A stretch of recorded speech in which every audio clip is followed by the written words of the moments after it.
ജയിക്കുന്ന മറുപടിയുണ്ട്. എങ്ങനെ തിരിച്ചറിയണം? ഇവിടെയുള്ള ഇന്റലിജൻസ് സംവിധാനത്തോടെ പോലീസിനോട് ചോദിച്ചു, ഇങ്ങനെ ഒരാൾ അപ്പോയിന്റ്മെന്റ് എടുക്കാൻ വരുന്നു, ഇയാളെ കുറിച്ച് എന്താ അറിയിപ്പെന്ന് ചോദിച്ചു കഴിഞ്ഞാൽ 2014 സോണിയാഗാന്ധിയെ കാണാൻ പോകുമ്പോൾ കേരള പോലീസ് അങ്ങനെ എന്തെങ്കിലും ഇൻഫർമേഷൻ കൊടുത്തിട്ടുണ്ടോ? അല്ലെങ്കിൽ അങ്ങനെ എന്തെങ്കിലും ഒരു വിവരം ഇന്റലിജൻസിനുണ്ടോ? ഇന്റലിജൻസിനുണ്ടെങ്കിൽ അയാളുടെ കയ്യിൽ നിന്ന് മുഖ്യമന്ത്രി ഇത് ഏറ്റുവാങ്ങില്ലല്ലോ. അപ്പോൾ പിന്നെ എങ്ങനെയാണ് സോണിയാഗാന്ധിയുടെ പ്രൊട്ടക്ഷൻ സംവിധാനം ഇത് തിരിച്ചറിയുന്നത് എന്നുള്ളത് വാലിഡായ ചോദ്യമാണ് ജയ്ക്ക്. അതുകൊണ്ട് സോണിയാഗാന്ധിയുടെ പേരിൽ ഈ പാട്ട് മാറ്റണമെന്ന് പറഞ്ഞാൽ അത് നിലനിൽക്കുമോ എന്നുള്ളതാണ് ചോദ്യം. തീർച്ചയായിട്ടും എനിക്കൊരു 3 വാചകം പറഞ്ഞ് പൂർത്തീകരിക്കാൻ അങ്ങ് അവസരം നൽകിയാൽ മതി. ഇപ്പൊ ബഹുമാനിയായ യൂത്ത് കോൺഗ്രസ് നേതാവ് വന്നെത്തി നിൽക്കുന്ന പോയിന്റ് അതാണ്. ഡൽഹിയിൽ എത്തുമ്പോൾ നേതാക്കന്മാരെ കാണുമ്പോൾ ചരട് കെട്ടുന്നത് ഒരു ആചാരമാണ്. ആ ആചാരത്തിന്റെ ഭാഗമായിട്ട് എന്തായാലും ശബരിമല കൊള്ളയ്ക്ക് ശേഷം ഇന്നേ വരെ ഡൽഹി അഖിലേന്ത്യാ പ്രസിഡന്റ് ഡൽഹി പോയാൽ അറിയാം. ഡൽഹിയിൽ ഇങ്ങനെ മത നേതാക്കന്മാർ പോകുമ്പോൾ കയ്യിൽ ചരട് കെട്ടും. അത് വേണമെങ്കിൽ ഒന്ന് അന്വേഷിച്ച് നോക്കിയാൽ മതി. അരുൺ വേണമെങ്കിലും ഒന്ന് കൃത്യമായി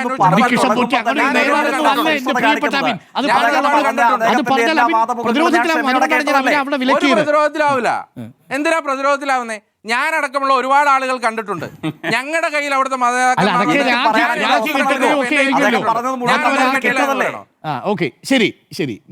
തുടരും. തീർച്ചയായിട്ടും എനിക്കൊരു 3 കാര്യങ്ങൾ പറയാൻ അവസരം നൽകിയാൽ മതി. അദ്ദേഹം ഇപ്പോൾ വന്നെത്തി നിൽക്കുന്ന പുതിയ പോയിന്റ്, ഈ കേസിന് ആസ്പദമായ സംഭവവികാസങ്ങൾ ചർച്ചകൾക്ക് ശേഷം ആദ്യമായിട്ടാണ് ഒരു കോൺഗ്രസിന്റെ ഉത്തരവാദിത്തപ്പെട്ട സ്പോക്സ് പേഴ്സൺ ബന്ധപ്പെട്ട് പറയുന്നത് ഡൽഹിയിലെത്തുമ്പോൾ ചരട് കെട്ടുന്നത് ഒരു ഡൽഹി ആചാരമായതുകൊണ്ട് അങ്ങനെ സോണിയാഗാന്ധിയുടെ വീടിന്റെ മുമ്പിൽ കൂടെ പോയി without A mischievous and dubious report ഒരു സാധാരണക്കാരനായ മനുഷ്യൻ അന്നേരം തന്നെ അന്നാ സോണിയാഗാന്ധിക്ക് ഒരു ചരടിരിക്കട്ടെ എന്ന് പറഞ്ഞ് കയറി കെട്ടിയതാണ്. ഡ്യൂബിയസ് മിസ്റ്റീവിയസ് റിപ്പോർട്ട് ഇല്ലാത്ത ഏത് അലവലാതിക്കും കയറി ചെല്ലാൻ പറ്റുന്നതാണ് 10 ജൻപത് എന്നുള്ളതാണ് യൂത്ത് കോൺഗ്രസ് നേതാവ് പറയുന്നത്. ഇരിക്കട്ടെ, ഞാൻ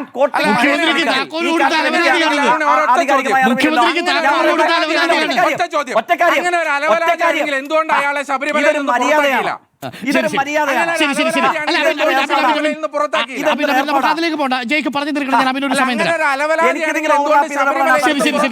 അഭിനോട് നിമിഷം വഴങ്ങും. ജയ്ക്ക് പൂർത്തിയാക്കും.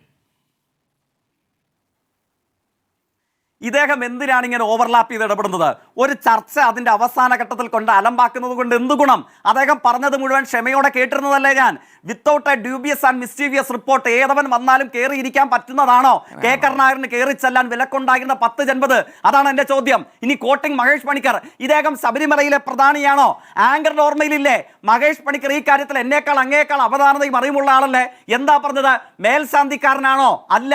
കീഴ്ശാന്തിക്കാരനാണോ? അല്ല. കഴകംകാരനാണോ? അല്ല. ഒരു കീഴ്ക്കഴകംകാരനാണ്. നമ്മുടെ നാട്ടിൽ ഒരു ക്യാബിനറ്റ് റാങ്ക് പദവി അലങ്കരിക്കുന്ന ആൾക്കെങ്കിൽ പോലും ഇപ്പൊ ഈ പറഞ്ഞ ഡൽഹി ആചാരമല്ല, രോഗീ ലേപനം എന്നതുപോലെ മാറാരോഗത്തിന് ചികിത്സയ്ക്കായി ചരട് കെട്ടാൻ പോയതെന്നുള്ളതാണ് പല ഉത്തരവാദിത്തപ്പെട്ട മറ്റു വലിയ കോൺഗ്രസ്സുകാർ ന്യായീകരിച്ചത്. അങ്ങനെ മാറാരോഗത്തിന് ലേപനമായി ചരടുമായി പോയ ഒരു കീഴ്ക്കഴകംകാരന് കയറി ചെല്ലാൻ പറ്റുന്നതാണോ 10 ജൻപത്? എന്താ മഹേഷ് പണിക്കർ പറഞ്ഞത്? ആങ്കറിന്റെ ഓർമ്മയിലില്ലേ? അങ്ങനെയുണ്ടെങ്കിൽ മേൽശാന്തിമാർ, ആ ശബരിമലയിലെ 2 മേൽശാന്തിമാരുമില്ലെങ്കിൽ മാളികപ്പുറം മേൽശാന്തി, ഈ മേൽശാന്തിമാർ ആരുമില്ലെങ്കിൽ അവരാരുമില്ലാത്ത അന്തരീക്ഷം ഉണ്ടാവില്ല. കാരണം എന്താണ്? ഈ ഗോവർദ്ധന്റെ ജുവലറിയിൽ പോയി ആ ഭഗവാൻ അയ്യപ്പന്റെ കരുണ അനുഗ്രഹം ഞാൻ തരാമെന്ന് പറഞ്ഞ് സമയം കണ്ടെത്തിയ ആളാണ് ഈ മേൽശാന്തി.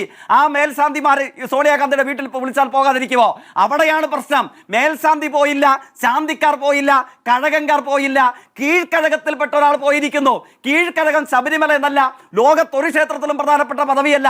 അത് പള്ളിയിലെ ഒരു സഹവികാരിയും ഒന്നുമായിട്ട് ചേർത്ത് വെക്കേണ്ടതല്ല. ഇത് ആര് പറഞ്ഞതാണ്? ഇത് ഞാൻ പറഞ്ഞതല്ല. മഹേഷ് പണിക്കർ ആങ്കർ തന്നെ നയിച്ച ചർച്ചയിൽ പറഞ്ഞതല്ലേ?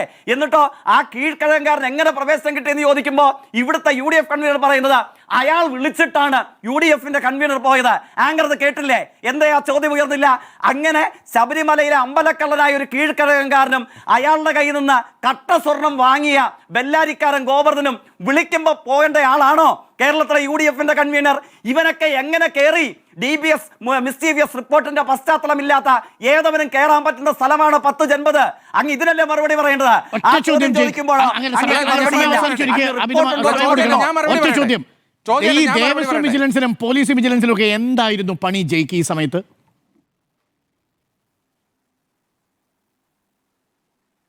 ഏത് സമയത്ത്? ഈ കൊള്ള നടക്കുന്ന സമയത്ത് എങ്ങനെയാണ് മുഖ്യമന്ത്രിയുടെ സെക്രട്ടേറിയറ്റിന്റെ നടയിലായിട്ട് കയറിയത്? ഈ പരമ കള്ളന്റെ കയ്യിൽ നിന്ന് താക്കോൽ മേടിക്കാൻ പാകത്തിന് ദുർബലനായിരുന്നോ മുഖ്യമന്ത്രി? അങ്ങനെ ഒരു പരമ കള്ളനാണോ കേരളത്തിന്റെ DGP? ഈ കള്ളനെ തിരിച്ചറിയാത്ത മുഖ്യമന്ത്രി DGPയും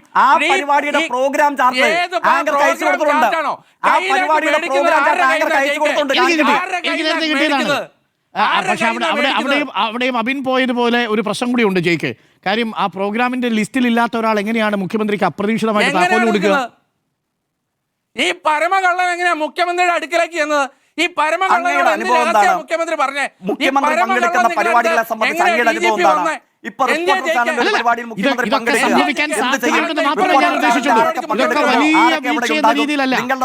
സോണിയാഗാന്ധിയുടെ കാര്യം പറഞ്ഞപ്പോ ഈ ഒരു ഉദാഹരണം പറഞ്ഞു എന്ന് മാത്രമേ ഉള്ളൂ. ഇവിടെയും ഒരു വീഴ്ചയുണ്ട്, അവിടെയും ഒരു വീഴ്ചയുണ്ട്, അത്രേ ഉള്ളൂ.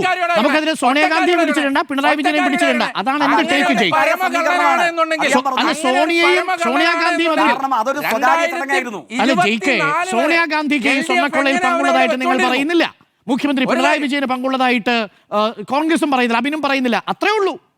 ഒറ്റ കാര്യം, പരമകള്ളനാണെങ്കിൽ 2024 വരെ എങ്ങനെ ഈ പരമകള്ളനെ വിളിച്ചോണ്ടിരുന്നു? ഈ ദേവസ്വം മന്ത്രിയും ഈ ദേവസ്വം ബോർഡും ഈ പരമകള്ളനെ എന്തുകൊണ്ട് ശബരിമലയിൽ സ്വീകരിച്ചോ അല്ലെങ്കിൽ ക്ഷണം ആവശ്യപ്പെട്ട ഒരു സംഘം വരുന്നു, അതോടൊപ്പം നമ്മുടെ നാട്ടിലെ ഒരു സ്വകാര്യ കമ്പനി മറ്റൊരു പരിപാടി സംഘടിപ്പിക്കുന്നു. അത് രണ്ടും ഒന്നാണോ? അത് രണ്ടും രണ്ടല്ലേ? ആ സമീപനത്തിലേക്ക് എനിക്ക് അതിനോടാണ് ചെല്ലാൻ പറ്റില്ല. പെർമിഷൻ വേണം. വിത്ത് പെർമിഷനാണ് മുഖ്യമന്ത്രിയുടെ പരിപാടിയിൽ പങ്കെടുക്കുന്നത്. ഒരു സാധാരണക്കാരനും പങ്കെടുക്കാൻ പറ്റില്ല. വിത്ത് പെർമിഷനാണ്. രണ്ടിടത്തും വീഴ്ച സംഭവിച്ചു ജയിക്കാൻ.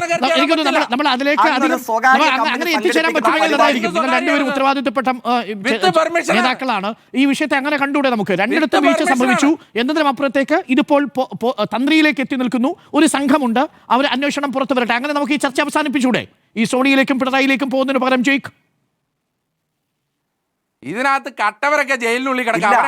സമീകരണത്തോട് തീർത്താൽ തീരാത്ത വിയോജിപ്പ്. ശരി ജയിക്ക് പറഞ്ഞോളൂ. നമുക്ക് 2 മിനിറ്റിൽ സമീകരണത്തോട് തീർത്താൽ തീരാത്ത അഭിപ്രായ വ്യത്യാസമുണ്ട്. പിന്നെ SITയെ സംബന്ധിച്ച് ഞാൻ പറഞ്ഞല്ലോ, അങ്ങ് പറഞ്ഞ അവസാനത്തെ ഭാഗത്തോട് എനിക്ക് യോജിപ്പാണ്. കേവലം ചില ആഴ്ചകളുടെ വ്യത്യാസത്തിനപ്പുറം ഈ അന്വേഷണം പൂർത്തീകരിക്കപ്പെടുകയും ഈ കാര്യത്തിൽ റിപ്പോർട്ട് കോടതി സമക്ഷം സമർപ്പിക്കപ്പെടുകയും ചെയ്യാൻ പോവുകയാണ്. ഉപ്പ് തിന്ന എല്ലാവരും വെള്ളം കുടിക്കും. ഏത് പൊന്നു തമ്പുരാൻ സ്വർണം കടക്കുന്നതിന് നേതൃത്വമായാലും അവരൊക്കെ കേരളത്തിന്റെ ജയിലഴികൾക്കുള്ളിലാകും. അവർക്ക് കുമാർ ബ്രദേഴ്സിന്റെയോ അജയ് തറയിലിന്റെയോ പ്രയാർ ഗോപാലകൃഷ്ണന്റെയോ കാര്യങ്ങളിൽ ലഭിച്ച സംരക്ഷണം ഇടതുപക്ഷ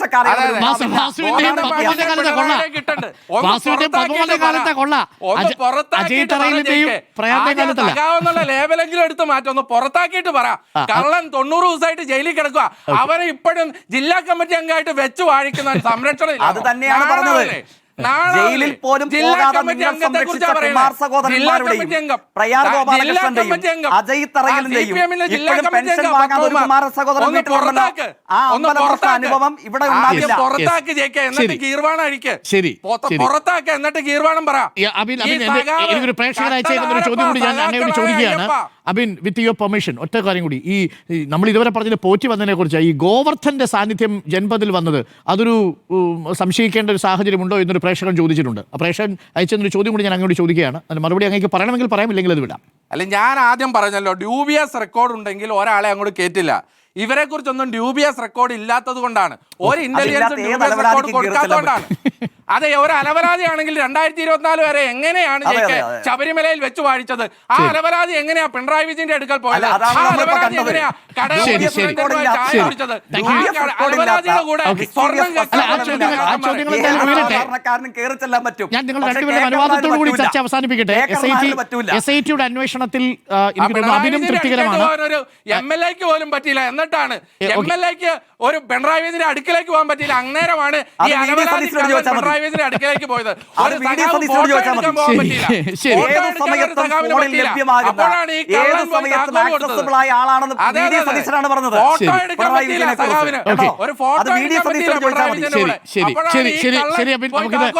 ശരി അബിൻ, എനിക്ക് തോന്നുന്നു SIT അന്വേഷണത്തിൽ ഇപ്പോൾ ഹൈക്കോടതിയുടെ നിരീക്ഷണത്തിന് ശേഷം പ്രതിപക്ഷവും ശരി അന്വേഷണം നേർവഴിക്ക് പോകട്ടെ, തന്ത്രിയാണെങ്കിലും മന്ത്രിയാണെങ്കിലും കുടുങ്ങട്ടെ എന്നുള്ളത് തന്നെയാണ്. ആ നിലപാടിൽ നമ്മൾ ഈ ചർച്ച അവസാനിപ്പിക്കട്ടെ. അബിന്റെ അനുവാദത്തോടു കൂടി, ജയിക്കിന്റെ അനുവാദത്തോടു കൂടി ഞാൻ ചർച്ച അവസാനിപ്പിക്കുന്നു.